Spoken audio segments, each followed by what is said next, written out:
What's up, everybody? And unless something goes horribly wrong in this update, we'll be putting this thing in primer. Alright, so before we get ready for primer, got a few things I need to finish up on here yet. We gotta come in and resand all this yet,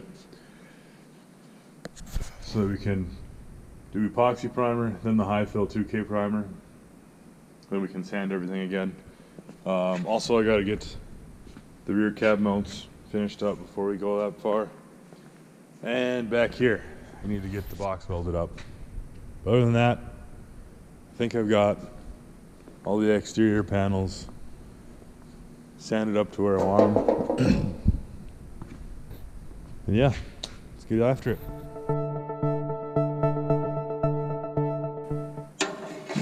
Alright, the bed is welded up.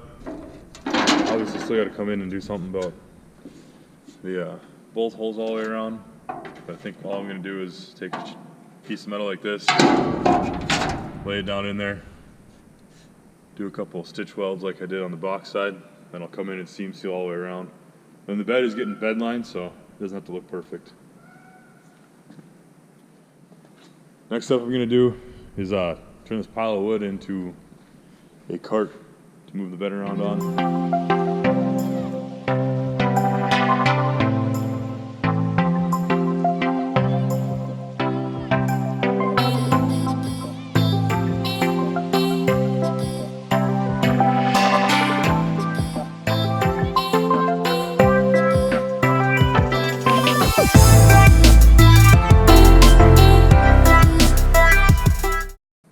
Well, we got it sitting on the cart and it didn't collapse, so I guess that's a good thing. Next, I gotta get some stuff rearranged here. Then we can push this back into the lift. Pull the cab up, and I gotta finish up the rear mounts. So I'm just about ready to take the cab off again.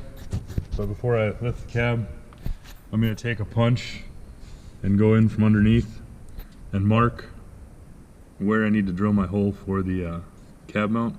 And it'll be mounted into the main cab structure in the back there.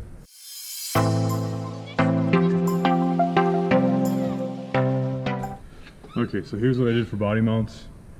So the original, let's see, where the original cab mounts go in here for the front. So I welded in, this is some pretty heavy stuff, into the main frame here. And this mounts onto these on the frame, on the chassis, which these are just the old cab mounts. They used to be up here. I cut them off and moved them so that they'd work better. And I was originally going to go through the original holes, but that would have wound up like right here. And it would have been a pain in the ass with all the brake lines and everything. So yeah. And then also I wouldn't have been able to run the wiring harness where it's going to be ran. And the rear ones just mount on here, obviously. This one actually ends up going through the original body mount on the 67 cab. And that one I wound up off by just a little bit, so I just re-drilled the hole on the cab side, and I'm gonna move the mount over.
finally back to working on this. Getting ready to put the rest of it in primer. I just mixed it up, so I gotta wait about an hour for that to incubate and do its chemical reaction. Then I got this to paint. Gotta get that door pulled over here. That door hung up on that. And then wipe everything down. I blew everything off yesterday so that I could wipe it down today and not have a bunch of dust in the air. Everything's swept. So yeah, I'm gonna do that, and then I'll be ready to throw the epoxy down, wait an hour, and then do the, well, probably wait a little more than an hour because it's only about 65 degrees in here right now. And then I'll spray the 2K on top of that. Then it'll be ready to sand and paint.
We just got done with the third coat of the high build 2K primer.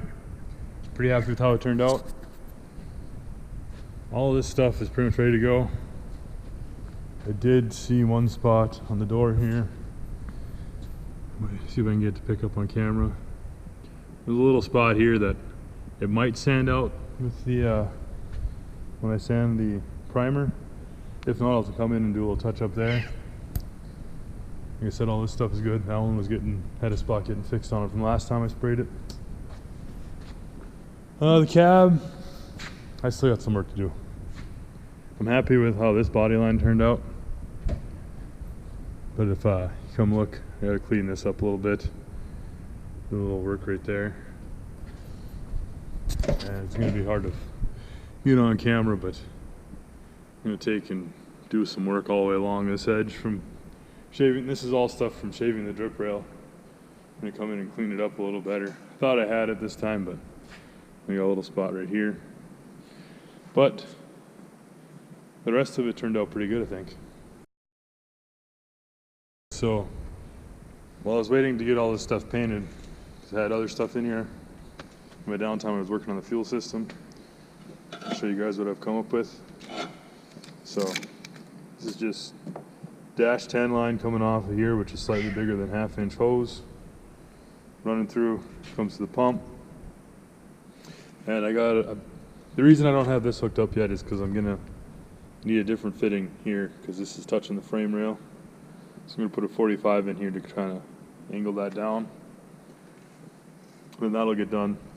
So inlet, and then this supplies, runs up to all the way up into there, onto that first line on the Fickum. Then I got waiting on a few clamps and stuff to be able to clamp it down. And then the return line, also waiting on a fitting to hook it up to here, similar to what's on the return for the tank. I need one of them for here. Runs down. And let's see if we can get in here. I've got a T here for the return line. So this is a check valve here, and then it comes into a T. So the return keeps flowing back to the tank, and then the return off the pump comes in. Can't go back that way. It has to go this way to the tank, return into the tank. And I don't have it tight yet, so I'll show you what I got going on inside here. Maybe. I was messing with the wiring too. I ran it all inside the frame rail to the back here. Alright, so this is what I got. Used a 90-degree dash 10 bulkhead fitting.